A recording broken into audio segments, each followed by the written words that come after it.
Welcome to Coffee Chat with Amber and Lisa. I just don't like, I want you to introduce yourself. I feel like I'm always talking for you, Lisa. You do all the time.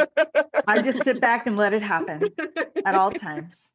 Okay, I think we're live. Yes. Oh, well, welcome to Coffee Chat with Amber and Lisa.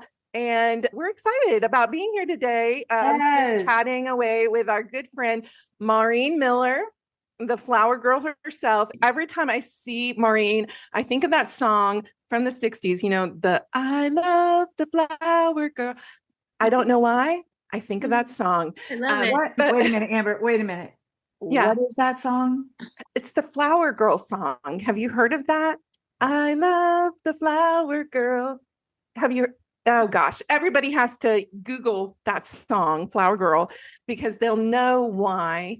They'll know exactly who Maureen is just by listening to that song. Her soundtrack. Don't think I know that song. Okay, so but everybody, you never know. This is hard because Amber always says, "You don't know that song," to all these songs, and I'm like, Amber, that is the most obscure song ever. It's so funny. I have a penchant for obscure songs like "Drop Kick Me Jesus" through the goalpost of life. Amber, you have to Google that song too. YouTube it. It's gonna make. And of course, Jesus was a Kansas Chiefs fan, correct? Yes, he was. Drop Kick Me Jesus through the goalpost of the opposing team tomorrow for the Chiefs. We're gonna just get that in there. Well, welcome, guys. Now that we're randomly happy Saturday, at least in our world. Happy Saturday.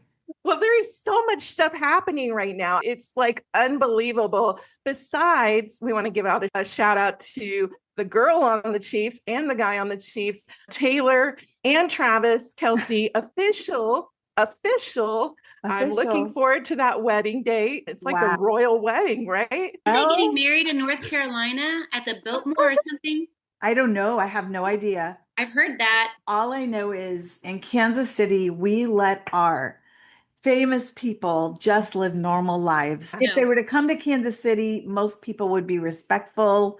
If they're out in public, I can't imagine letting people know you're getting married at the Biltmore, because that would seem to me like it would be very hard to keep everything out, right? Yeah, Maureen, if it is there, you're going to have to stay at your house. Yeah, we're going to come stay in your farmhouse. But I'm wondering how much red and gold will be at Taylor and Travis's wedding. That is my new speculation. Wow. How much Chiefs wear or jerseys will be at Taylor, and will that be the bridegroom or the what is it? What are they called? The attendance colors. Yeah, the attendance colors, and maybe a few jerseys will be in representation of their bridal party. I just want to say that. So, congratulations, Travis and Taylor. We have another announcement. I think Leading Ladies 2.0 is coming. It is actually out. 2.0, Leading Ladies. As I'm dropping copies of it on the floor. Leading Ladies 2.0 has officially re-released. It's available on Amazon again. It's been like a labor of love and patience. And then some, yes. And the journal's coming back out. So, guys, you can go to Barnes and Noble and now, oh gosh, for the first time ever, now you can go to Barnes and Noble and get Leading Ladies, Discover Your God-Grown Strategy for Success in the journal. The other thing that's really exciting, Leading Ladies is at Walmart. That's the big pinnacle. Look at that, guys. We can go to the produce aisle, do a bit of a book signing there. Yes. I mean, Maureen, how is that coming up in the world for us? I think we just absolutely amazing. If you want us to do a book signing at your local Walmart, just reach out and we will be there. I will. I'm going to be on that on Monday. I'm going to work on that.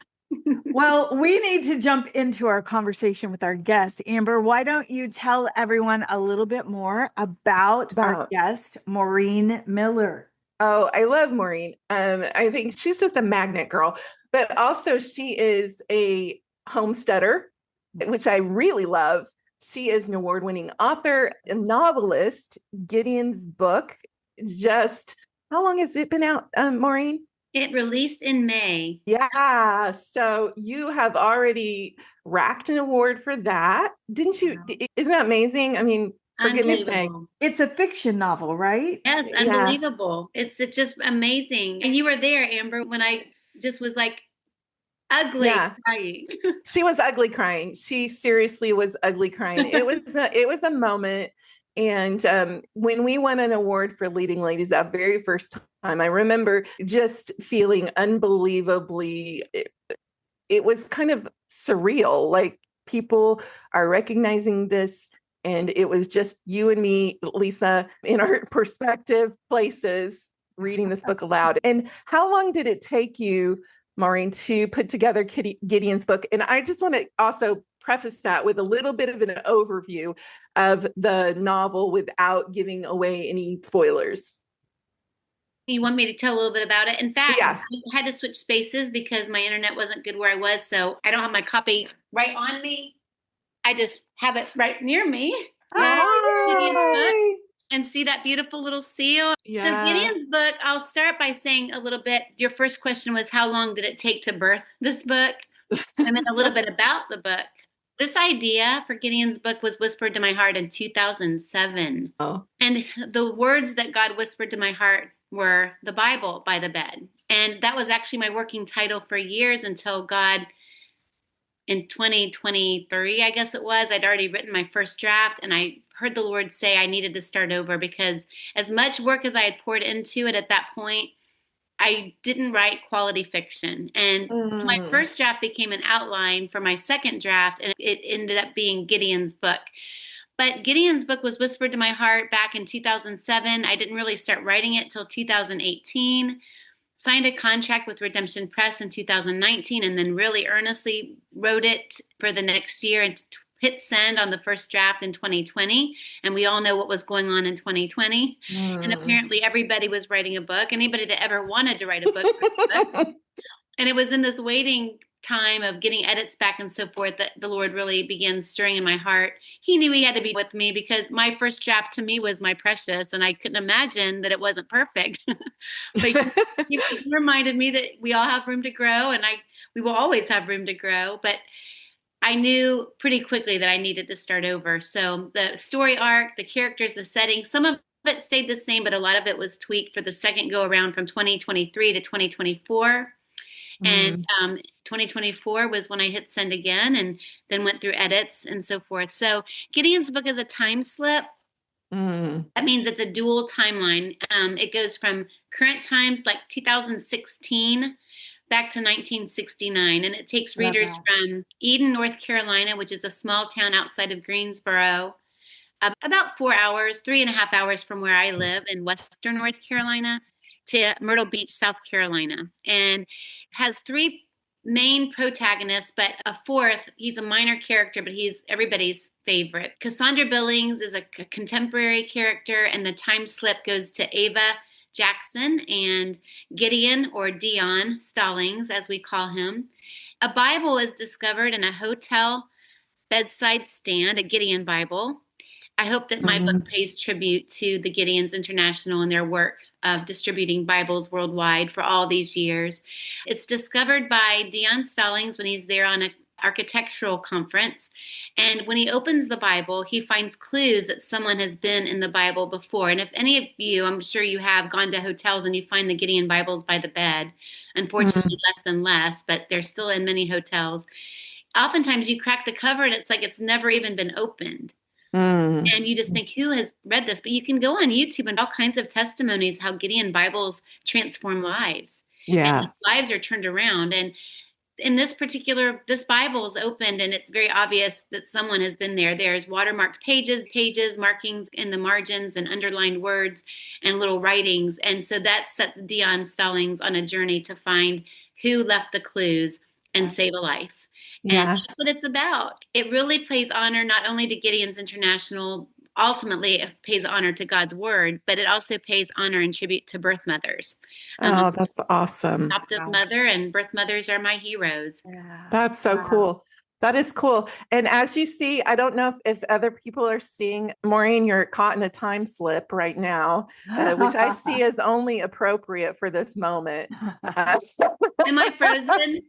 Yeah, no, it's just a little bit of a jerky delay, but hey, we're going to roll with it. Now you're not in a jerky delay, you're in a smoothness. Yes. But we just go with it, right? Yes, we do. It's so appropriate for this book. It's so appropriate. And there's your hubby. Hi. Love you. Hi. That's my husband, Bill. Hi, Bill. Hello. Welcome to our live. That our house, hubbies can walk past at any time. Large dogs. We take all visits when we're going live. Yeah. That's so cool. Now, you are a Homestead adoptive mom. Where were you in your journey when, you talked about 2020 and that's where you really got back down into Gideon's book. Of course, everybody was in lockdown. What did your household look like when you started writing Gideon's book? Was it full or were you left alone to the quiet? How did that happen for you? You mean when I started rewriting it? Yeah.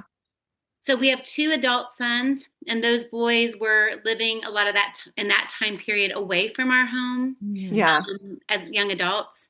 Uh-huh. Our daughter in 2020 was about 11. So she was very much here.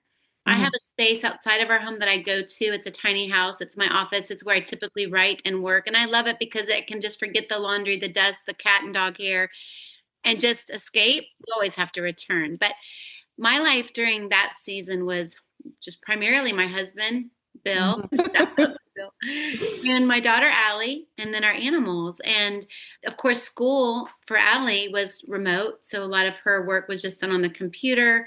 And my husband is a physician here. And that's what brought us to North Carolina in all those years ago to take a job here as a physician. And he continued to work. So my life was very much, besides the fact that my daughter was home doing school remotely, my husband still went to work every single day and did all the things. But I remember thinking, you'd hear on the news about all these high-rise apartments with families of 5 or 6 in these little apartments just completely on lockdown in the big cities.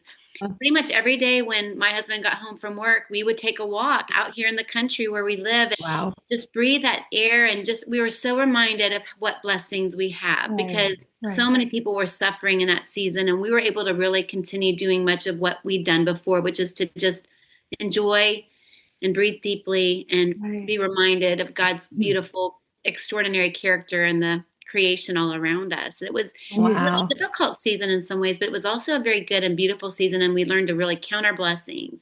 I agree with that.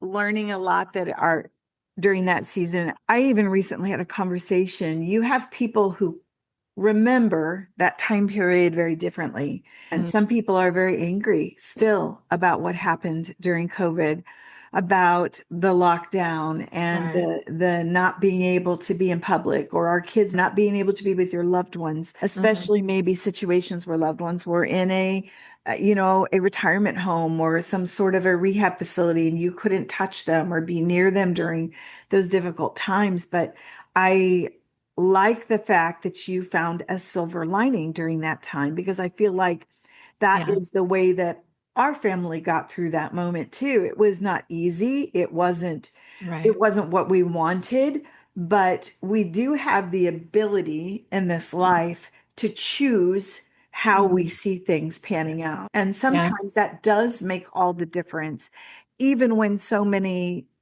loved ones were lost during that time. God can help us see that little silver lining, that little, glint of a beautiful sunset in the midst of a very hard time. Yeah. And I just love it, Maureen. You kind of embrace this kind of as your family's kind of grown up this little homestead living. And I know that a lot of us dream of that life and what it might be like to in my live head. simple. I've been homesteading for years. I watch all the shows, Maureen. I watch all the shows about homesteading, but I also watch all the shows about just being out there on a mountainside with nothing but yourself and making a shelter Yes. Yes. How is life? I know that we have these visions in our head. How is life different from you than the rest of humanity? How is it different for us than the rest of humanity?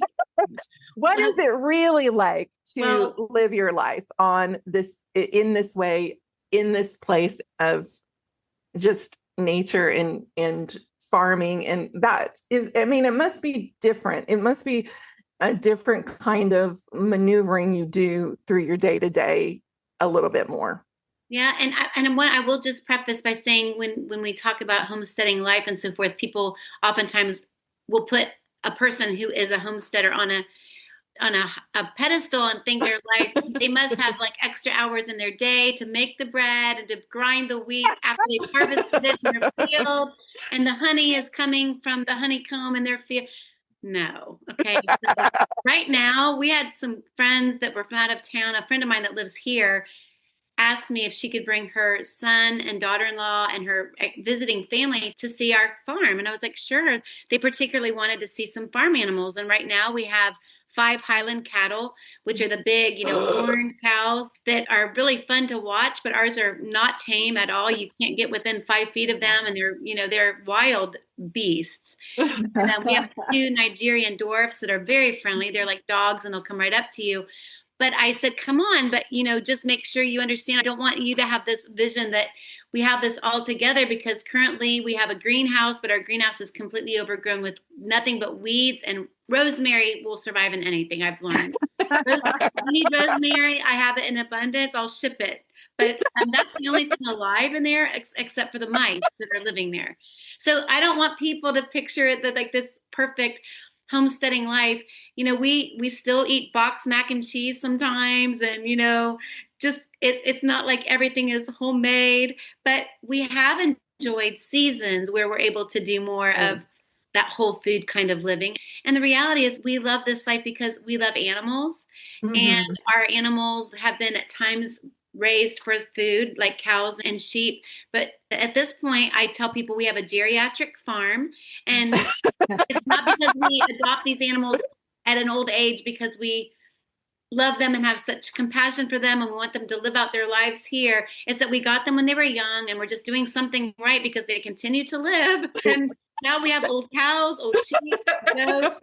And so they graze in our pasture. We don't have to bush hog our fields, and they eat, but we just enjoy the animals and just the life. But homesteading has it's ebbed and flowed, and it's what I'm doing as a homesteader. Can I ask a question?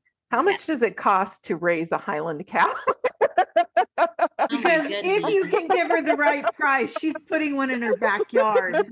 You have an acre of land. Honestly, do you have a quarter of an acre? No, I don't have a quarter of an acre. I don't know. I don't know what I have, probably. Yeah. But that's probably not going to work. You might need a miniature. Those are very popular as well. A lot more, because you would have to have lots of hay and lots of supplemental grain if you only have a little plot of land for a Highland cow.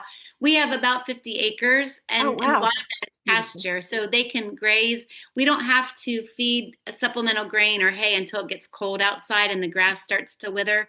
But right now they're just eating grass. Yeah. I can't really tell you the dollar amount of how much it is, because initially the thousands of dollars that you invest to get a Highland cow, a couple thousand, but then you've got the maintenance, and hay and grain are costly, but we only do it during the colder months. We don't do it during the warmer months when grass is just growing everywhere. Farming is hard work. And even if you are gaining the benefit of being able to maybe butcher cattle and put something in your freezer, it's hard work, and it's costly. It's costly. I don't think I could, and I know we all have to eat, but I don't think I could look at a cow and then have a steak out of that cow. Me either. It would be hard. It would really be hard. I'd probably become a vegetarian again very quickly, because I'd want to collect cows. Yeah. I mean, we collect snakes right now. In fact, my husband's an educator, but we collect snakes, and it is really hard. It's hard when they die of natural causes, let alone if you were serving them up to somebody. Yeah, well, My daughter for a season went through this phase where she was naming our cows always like food names like Oreo and caramel. And I'm like, let's not do that, Allie. But no, it's fine because our animals are, they're just living out their best lives here. Oh, that's so good. See, I'm the bad one in the bunch because I would take that beef any way you say. Tasty cows. My grandparents were wheat, soy, and cattle farmers. So wow. I remember growing up and they would come for the weekend and bring a big cooler and we always had beef. Wow. But I did love the cows. I love to help work with them. I love to be there when they were working with them. I hated it when we'd have to take them to market or the night before market, they would separate the cows, the mamas from the babies, and you just hear them all night. That was hard, but yeah, I'd eat that beef, ladies. I mean, cows they would overpopulate themselves. I mean, it's sweet. They're sweet. The eyelashes, although they can be a little bit more intimidating if you have a bucket of grain and you're out in the middle of them. I experienced that in my life. All of a sudden I became surrounded by cows. That was a little bit of a trauma experience. But it's funny how we have become a little bit more homesteady as egg prices have gone up. Vegetables, all of a sudden we've started to try to grow our own things. The people down the street have chickens, and I don't think they have a rooster, but we're here in this. I don't think you can have a rooster in city limits. I think that's pretty much across the board. But I would see chickens crossing the road in a very deadly area. You're worried about the cars hitting the chickens. I would be worried about the chickens safely getting across the road more than I would be that they were. But it's interesting that some of us have kind of regrouped on what it's like to be self-sufficient. What does it look like? And it's often that we try to make our own case. It's not till those moments that we feel like, okay, what if we didn't have this to rely on anymore? What would we do? I mean, it's like toilet paper. What if we didn't have that anymore? Everybody started buying little sprayers. I wonder, Maureen, do you feel a little bit more self-sufficient or provision-wise because you've lived this way? Yeah, that's such a good question. And I'm listening to this and thinking about the imperfections that we live in with this hobby farm that we have loved for so many years. I guess it's kind of like we go through these seasons where like the greenhouse is there. We went through seasons where we saved seeds and you would have the heirloom tomatoes and you could replant. All of that is wonderful and good. And right now, because of a white fly infestation, which if you've ever seen a white fly, it literally looks like a dust particle. You shake a plant and it's just like poof of dust. But they absolutely go in and annihilate your vegetables and fruit. And so several different seasons when we would plant in the greenhouse, we'd get infestations of white flies and we have not yet been able to figure out how not to have them. So this was not the season for various reasons to really invest ourselves in the greenhouse. And so we haven't. It's a mayhem in there, but we know that it's there and we know what to do should we need to do it. So there is a sense of ability that comes over you when you realize if all the world shut down again and we became this society that was on lockdown again, and heaven forbid it was war and mayhem, we have the resources here to filter our water, to get the greenhouse going again. I mean, I'll eat a white fly if I'm, dying, right? Protein. Right, exactly. And we have the place where people could pitch tents and come and live with us. We have the space. So there is something about just being able to say, sometimes I get overwhelmed with the things we're not doing correctly, but then I'm reminded that the Lord said, he tells us for everything there is a season. That's right. You can look at that in Ecclesiastes 3 and read all those different things. And we've been blessed with, and I give God all the credit and glory, a beautiful piece of property that we have named for many years Selah Farm for the very reason it's a place to come and pause and sense God's presence. And we hope that visitors feel that. But we know that if we ever needed to just really go down and live off the land, we really could. We have lots of animals we could eat and lots of things we could do. And there's a relief in that. There's a stability in that. I think it's for us as a people, it's been very long for us in the United States. And I know we're all at different places. There are communities that very much are in a constant fight to be able to find something to eat. We obviously have a problem with keeping everyone fed in this country, even though we have abundance. It's long past that generation where people did the gardens because that's how they got their food. They had to do it. And if something came in and took everything out, you didn't have money for your family if your wheat fields were destroyed. We don't live in that type of crunch anymore. And I do think this rise in learning how to do things for ourselves, or learning how to do things the way it used to be done. Yes, there are benefits to making your own bread. You don't have to have all those little words read off the wrapper that we don't know what's being put in. But at the same time, it's a renewal of getting back to, if I had to do this myself, how would I do it? I find the whole thing very intriguing. I'm a collector of information. And so even last night, I was trying to tell my husband, do you know how easy it would be for us to grow potatoes in the backyard? It's like you have little mindsets like that where you decide to go back to some basic things. And I kind of feel like it's changing the way we look at how God provides for us too. God can provide the supermarket and what comes covered in a plastic wrap, but at the same time, he can also give us the wherewithal to do things with our hands that can help to sustain us. That blessing comes from him all the way around. I think that if I lived on the farm, maybe I would be a little bit more in awe of how things germinate, grow, how God creates. We cannot grow anything out of the power of our own might, because we plant the seeds, we water them, fertilize them, and hope they come out of the ground. Right. And God has to grow it. God has to be the one who brings it into its stage where it is good and able to eat. And he has to ultimately give us the insight to handle the pests that come that way. And I think that there's something really spiritually deep in the whole farming culture, because you really have to get in touch with just how the creator nurtures and grows things, because it doesn't happen beyond that. I remember, Lisa, you were hay bale farming for a while. Oh, yes, I loved it. I did it for a couple of years, and then I had a really bad summer of, what is it, the hookworm, the big worms that get the tomatoes, and they just ate everything.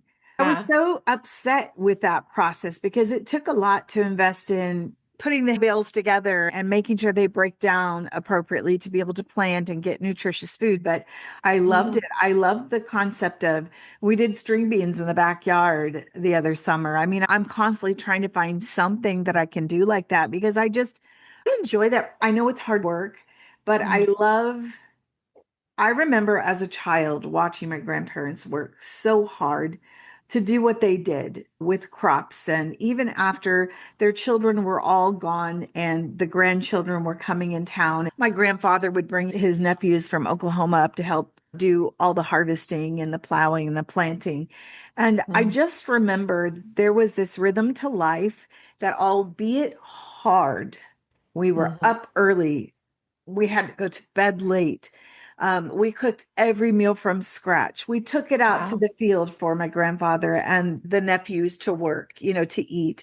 It was hard work. And I remember my grandmother literally lived from prepping one meal to the next meal, to her chores on the farm, to knitting or to crocheting or darning, it was nonstop.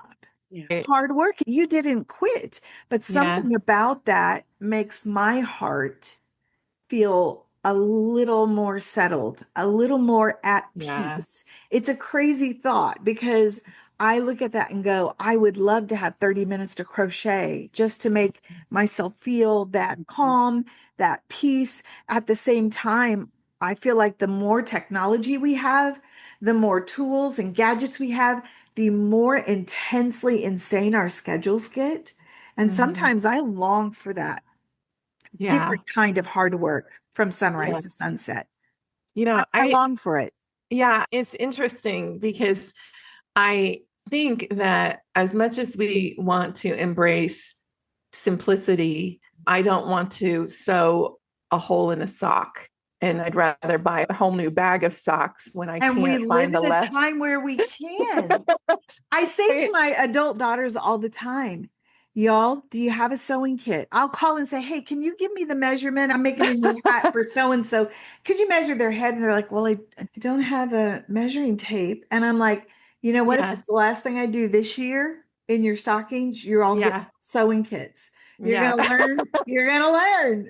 Yeah. Okay. Maureen, I want to ask, what old timey stuff do you know how to do that somebody else may not know how to do? That's a good question. And I was looking down because I was trying to find this Bible verse that I read this morning, and I don't typically read the Message, but I was reading from the Message, and just something, Lisa, it said something about the more that you have, the less you are. Oh, wow. I can't find it right now, but I'll find it and I'll share it with you guys later. But it's that idea that with all the technology, all the things we have, it diminishes us. I feel like my kids even, they don't understand the joy and simplicity. And there is joy and simplicity, but you can't make people want that. They have to discover that for themselves. And I think the Proverbs, which is what I was reading this morning, speaks so beautifully to that.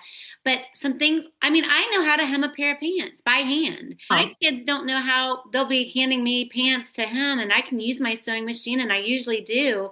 But, I can fix something by hand with a needle and thread. I learned how to do that from the time I was 6th or 7th grade and continue to sew and do little projects like that. We do have a grinder for grinding. We buy bulk wheat, for example. We know how to grind that wheat, and I do know how to make bread. That's something that a lot of people don't know. I can take a thing of strawberries, and with just a few simple ingredients like sugar and pectin, I can make jam. So a lot of those things. I have a butter churn that was my great grandmother's, and it's a beautiful piece of equipment. I have never actually made butter in the butter churn, but I'm sure that's something I could figure out. But there are so many things I do not know how to do. And it's magical. I have grandchildren now, and guess who they come to when their favorite stuffy has a big hole? Yep. Grandma. I cannot tell you how many stuffies I've performed surgery on just because I know how to use a needle and thread. Okay. I'll tell you a little bit about something I know how to do that maybe no one knows that I know how to do, even though I've had to learn to boil water. Okay. I used to be in a medieval reenactment group, and I know how to spin wool into thread with a drop spindle. There you go. I mean, how much more? Not that I've ever woven an outfit from it, but I was thinking, man, no wonder you'd have to, in biblical days, have like one pair of something you'd have to wear over and over again, because who wants to weave tunics? Right. Exactly. Somebody took a long time putting that together. Yeah. And then you had to find a way to make it smell better without taking it off. There was no Febreze. And I don't know how they did it. There is something beautiful in knowing how to create those things from the very root up, and it just amazes me that if I would dig in, sometimes I just don't even want to clean plates. So I buy paper plates. Isn't it? That's how convenient I've tried to push my life into. But I've also realized too, because I don't use my hands as much to write, it hurts my hands more to just make a handwritten letter. And I'm like, what happened to me? Yeah. And when you share that verse, and like that computer, that typing on the computer, that technology has weakened my hands. Yeah. And that's like, how much more do we have that weakens spiritually? Right. Because we have so much right here. I mean, literally, I have my Bible. I don't need to bring out paper. I don't need to, and it's hard to write in, for goodness sake. You don't even have to hold a Bible. Oh, right here. And how does that? And, everybody, it's convenient. If you have your phone, you have everything you need. You have a camera, you have everything you need. Right. But it takes away the muscle of even carrying a Bible. Goodness knows, Bibles take a little bit of muscle to keep together. And also, I don't know, maybe I'd be a little bit more mindful of the things that I carry with me if I actually carried things more than my phone. Maybe I would just be mindful of what I leave behind. Yes. And I think there's just there's some spiritual insight in there that we may not see of how we've allowed convenience to chisel away our commitment to do hard work for Christ. So true. And I was just asking this question of myself as you're saying all this. What are some simple things that I can do personally? And maybe this is something we could ask our listeners to think through as well. What are some simple things that I can do? And I'm talking simple things. You brought up paper plates. mm-hmm. I have this china in a cabinet. And whenever we have all of our kids, we have 5 children, we have 2 married, we have lots of grandbabies. So when they come over, my husband's like, I bought a bunch of paper plates. And I'm like, but it's a holiday. Can we just use the china this time? Just make a concerted effort to maybe not go the easy route every once in a while. I mean, that's one thing I can think of. What are some ways you guys could think of, something that maybe you could do to help instill this reconnection with basics? Yeah, that's a good thing. I have arthritis in my hands, Me and too. that's a real reality. Some of it's probably been caused by what I do at the typewriter, but it hurts to handwrite things now. Yeah. So, but I think a handwritten note is still a beautiful thing. So maybe That I is a could wonderful write thing. a novel with my hands, but I could write a handwritten note like you, Lisa. For the holidays, unless we're having like a bunch of people and I don't have enough nice dishes, I don't even care if they're mismatched, but Neither. I love pulling out the beautiful dishes and even the beautiful silverware that was my grandmother's passed down to me. That have to be hand washed. You can't just stick them in the dishwasher, but they make the table so pretty and just so personal. So I love that. And we're so prone to getting gift bags and stuffing a present in there. But I know like my 3 little granddaughters who are 5 and under, they love to unwrap a gift. So sometimes, not always, but sometimes I'll hand wrap with a pretty paper and ribbon a gift. Right.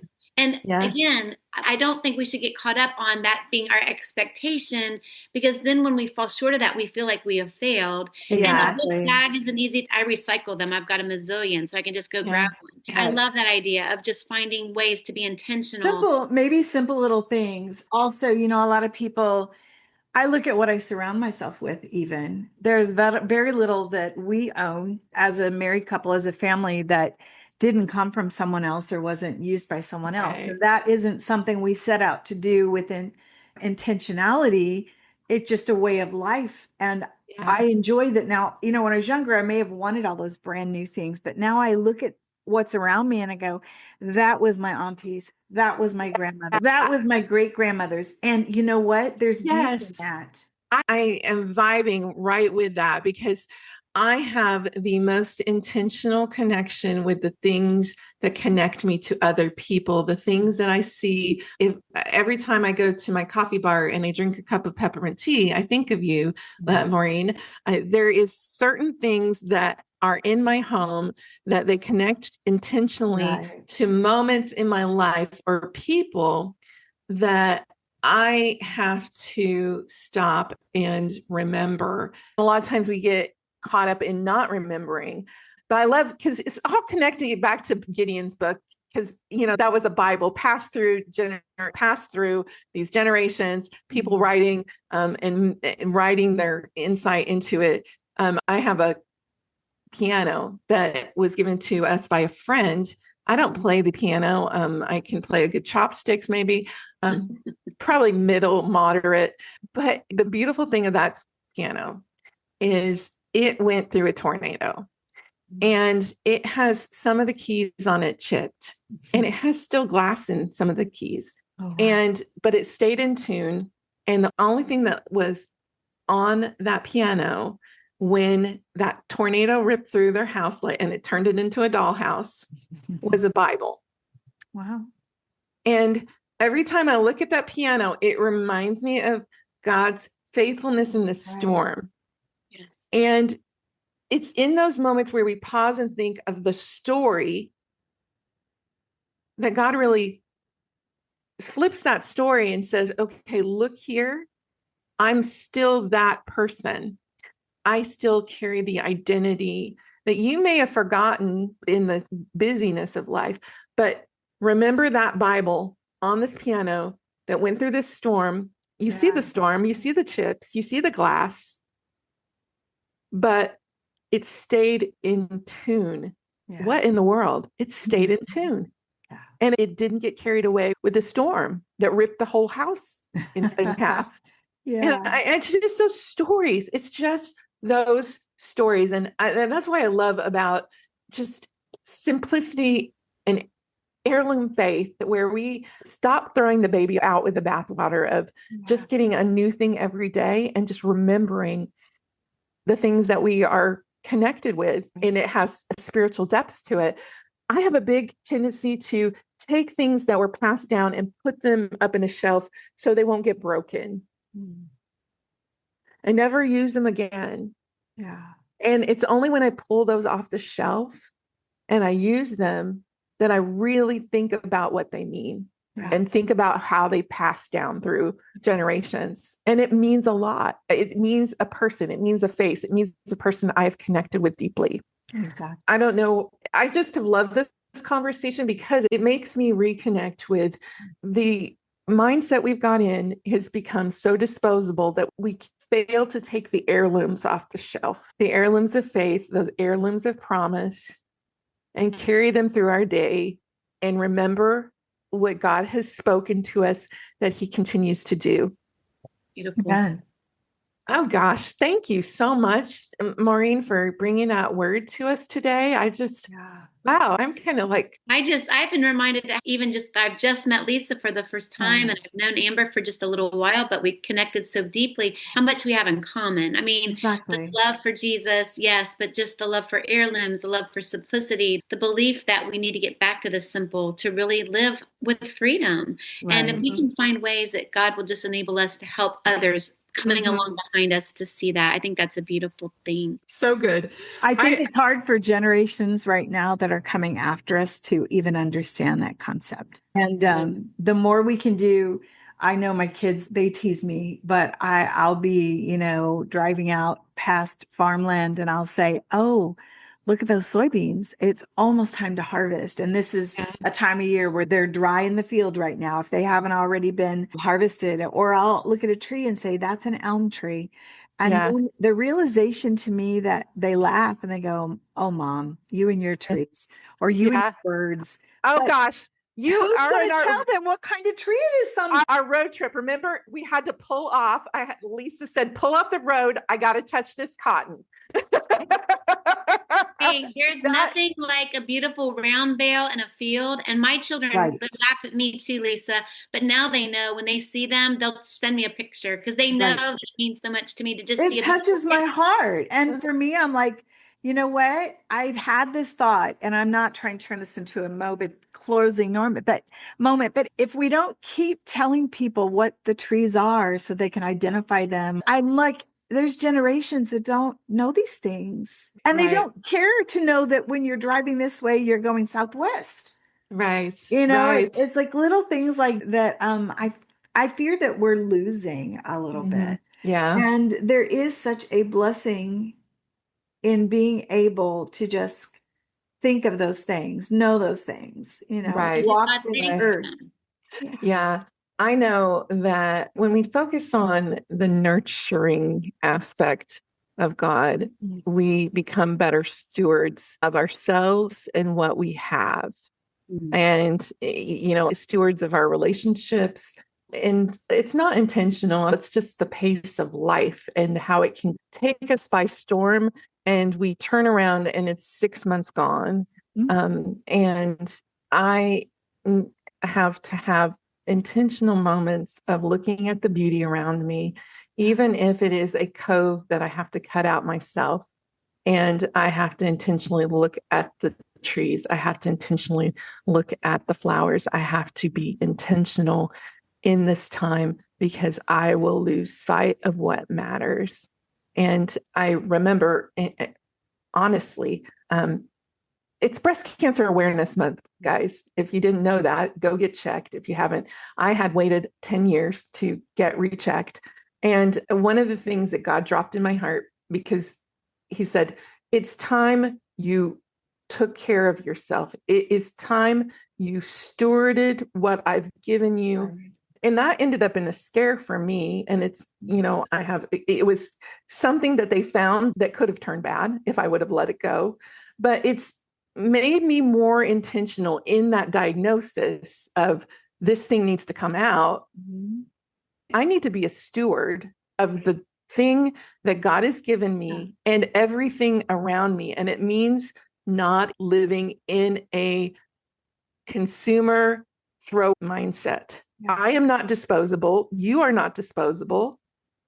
We need to live each day in that mindset of the goodness of God and pausing in those moments to thank God for what he's put in us, what he's put around us, and to be mindful of how we're taking care of those things. Yeah. And on that note, I know we're running into time.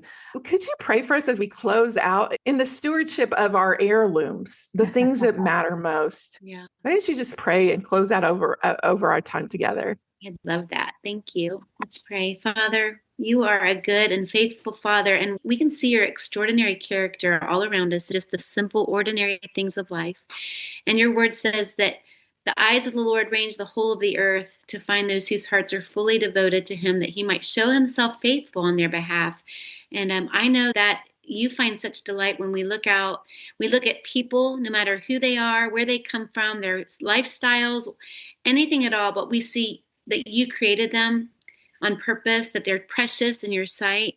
And people are first and foremost, but then just the simplest flower or the ugliest snake or the most beautiful cow, we can see your creativity and all these beautiful things. And I think you're wanting us to give you glory, and it shines, and we can become just magnetic and draw others to you because of the praise and the gratitude that we see and feel.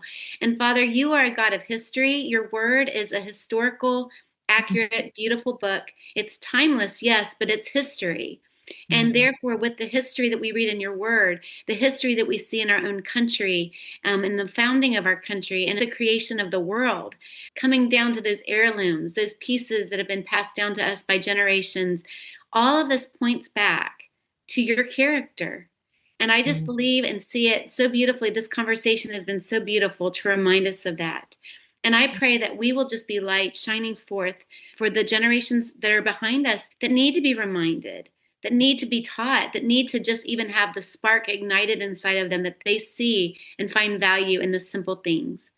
I thank you for sisters, those here and those that are watching beyond, that we just pray that Jesus would be glorified and honored, and that all of us, this conversation and the times that we have and the times that we're in would point others to you. In your precious Son, Jesus' name, we pray. Amen. Amen. Amen. Well, Maureen, you have more than one website, don't you? You have some stuff going on. I want people to be able to connect with you, connect with this book, which really kind of digs into what we were talking about today, even though we kind of talked about farm animals and everything like that. But I love how Holy Spirit makes those connections, right? And he kind of guides the path. Tell people how they can connect with you and what you're doing. I love connecting with people. I'm a lover of people. And so, yes, I would love to connect. I am on Facebook, and that's primarily my social media, other than my website, which is going under some construction, but the domain name will not change. It's my name, MaureenMillerAuthor.com. I love people. I see Jesus every single person, and I love to just connect with folks. So yeah. Are you willing to teach people to make bread if they come to your house? Yes, I have, and I would love to continue. From little girls all the way up to women much more seasoned than me. I love to teach people to make bread and jam. I'm gonna have to come to your house now that Lisa's taught me to use my crock pot. Yes. We'll make bread. She doesn't use it, folks. She just likes to say she does. Yeah, no, I use my Instapot now because it takes less time to get what you need to do. And that's probably another podcast for another day. Yes, it is. Instapot living. Oh, gosh, that's an oxymoron to everything that we just talked about. Well, thank you so much for joining us today. We would love for you to come over onto our podcast platforms. Anywhere you get your podcast, you'll find Coffee Chat with Amber and Lisa. Actually, if you put Coffee Chat with Amber and Lisa, we pop up so many times. I just feel famous now. Thank you, Google, for making us famous. And well, until next time, Chiefs play tomorrow. Yes. Go Chiefs. And we just pray God's blessing over you and that you have a great day and a great weekend. Take care and have an amazing day. Bye-bye. Bye.